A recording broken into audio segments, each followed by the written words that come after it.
Right. Shivshankar గారు, దీపక్ రెడ్డి గారేమో అక్కడికి వెళ్ళి నేషనల్ మీడియాలో ఒక వార్ రూమ్ ఏర్పాటు చేసి లోకేష్ గారే మొత్తం మానిటరింగ్ చేస్తున్నారు అని చెప్తారు.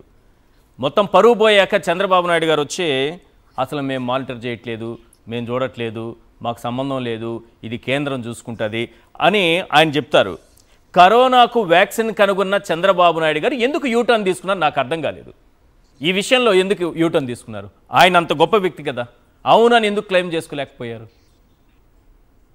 అంటే అక్కడ ఫెయిల్యూర్స్ కదా, జనాలకు తెలిసేటి లోకేష్ గారేమో మానిటర్ చేస్తున్నారని దీపక్ రెడ్డి గారు చెప్తారు, అసలు మేము మానిటర్ చేయట్లేదు, మాకు సంబంధం లేదని చంద్రబాబు నాయుడు గారు చెప్తారు. ఏంటిది అసలు? అదే సార్, మొత్తము వార్ రూమ్ అనేటువంటిది జోకర్ రూమ్ అయిపోయింది. వాళ్ళు వార్ రూమ్ అని చెప్పుకుని ఏదో చేయించుకోవాలి. ఒకవేళ ఇమ్మీడియట్ గా విత్ అవర్స్ లోనో విత్ ఇన్ డేస్ లోనే అది వచ్చేసి ప్రాబ్లం రెక్టిఫై అవుతుందని ఊహించుకొని అది అయిన తర్వాత ఇక్కడ నుంచి ట్వీట్లు పెట్టించుకోవడము, ఆహా లోకేష్ గారు ఇన్వాల్వ్ అయ్యారు అనేటువంటిది ఉంది. వాళ్ళకి చెప్పించింది ఏంటంటే కనుక అక్కడ ఆర్నాబ్ గారు క్వశ్చన్ అనేటువంటిది వేయడం అనేటువంటిది వెళ్ళారు.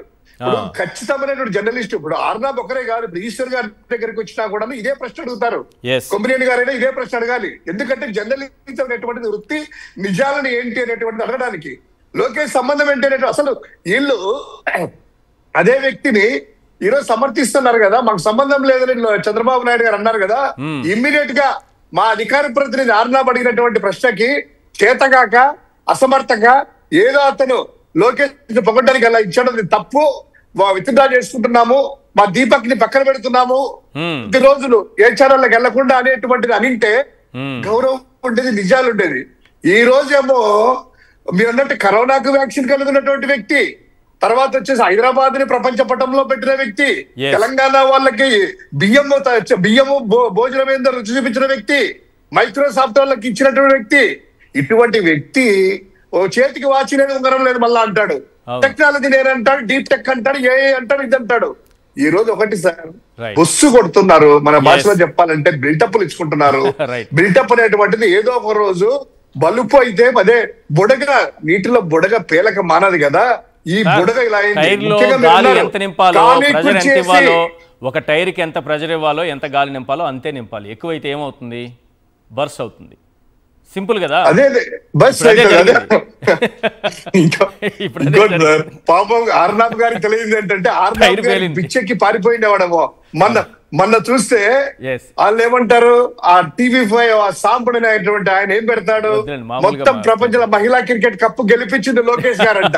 తర్వాత ఈడంటాడు ఇంకొక ఆయన వంశీయన ఏమంటాడు మహాన్యూస్ లో పెట్టి, వీలు కాలేదు గాని లేకపోతే ఇంకా పీక పట్టుకొని తుఫాన్ బొంతా తుఫాన్ అలా పంపించేవాడంట.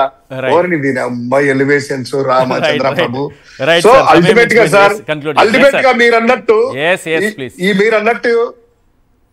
మీరు అన్నట్టు ఇదంతా కూడాను రాష్ట్ర మీడియాలో కూడా నిజంగా ప్రజలందరికీ కూడా ఆలోచన అయినటువంటిది ఆల్రెడీ క్రియేట్ అయింది. ప్రజలకు వాస్తవాలు తెలిసినాయి. ఇది బిల్టప్లు మాత్రమే.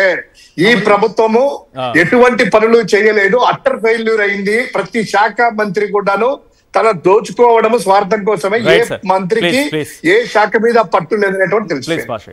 సార్, ఈ పచ్చ మీడియా గురించి మాట్లాడుతున్నాను. కవరేజ్ మొదలు పెట్టింది పచ్చ మీడియా. నేను ఒక పోస్ట్ పెట్టాను సార్. పోస్ట్ ఏంటంటే, నిజాన్ని నిర్భయంగా చెప్పే మీడియా సంస్థ ఏది అని నా ఛానల్లో ద మీడియా రిపోర్ట్ పెట్టుకున్నా. ఇది పోస్ట్ ఎప్పుడు పెట్టానంటే, ఈ ప్రోగ్రామ్ స్టార్ట్ అవ్వడానికి జస్ట్ ముందు ఈ ప్రోగ్రామ్ మన ప్రోగ్రామ్ కి ముందే గంట అయింది, ఇప్పుడే గంట అవ్వలేదు. ఈ పోస్టు ఒకసారి మీరు చూస్తే గనక కొంచెం జూమ్ చేయగలిగితే, నేను అడిగిన ప్రశ్న నిజాన్ని నిర్భయంగా మాట్లాడేది ఎవరు, ఏ ఛానల్ అని చెప్పేసి ప్రశ్నిస్తే దీని ఆన్సర్ చూడండి సార్. సిగ్గుతోటి పచ్చ మీడియా తలదించుకోవాలి. ఎందుకంటే ఇది నా ఛానల్లో నేను అడిగిన ప్రశ్న. ఏది నిర్భయంగా మాట్లాడుతుంది ఛానల్ అంటే 93% ప్రజలు సాక్షి అన్నారు. 93%. అక్కడికి ఇందాకే పెట్టినా కాబట్టి ఇంకా అన్ని ఓట్స్ రాలే. రేపు పొద్దుటికి ఓ 30-40 వేలు దాటుతుంది. 500 వచ్చాయా ఇప్పటి వరకు? పల్స్ తెలుస్తుంది, అదే పల్స్ తెలిసిపోయింది. వీళ్ళు ఇచ్చినటువంటి జీవనండి. ఈనాడు 5%, నిజాన్ని నిర్భయంగా మాట్లాడే మీడియా అంటే ఈనాడు కేవలం 5% ఓట్లు వేస్తే, ఏబిఎన్ కి 1%, టీవీ5కి 1%, సాక్షి ఛానల్ కి 93% మంది ప్రజలు ఇది నిజాన్ని నిర్భయంగా మాట్లాడే ఛానల్ అని సాక్షి ఛానల్ ఈ రోజు బిడుదలిచ్చారు. Right. Thank you sir, thank you so much. మీరు ఆ క్వశ్చన్ అడగడము, పోల్ నిర్వహించడం, దాని రిజల్ట్ కూడా చెప్పడం.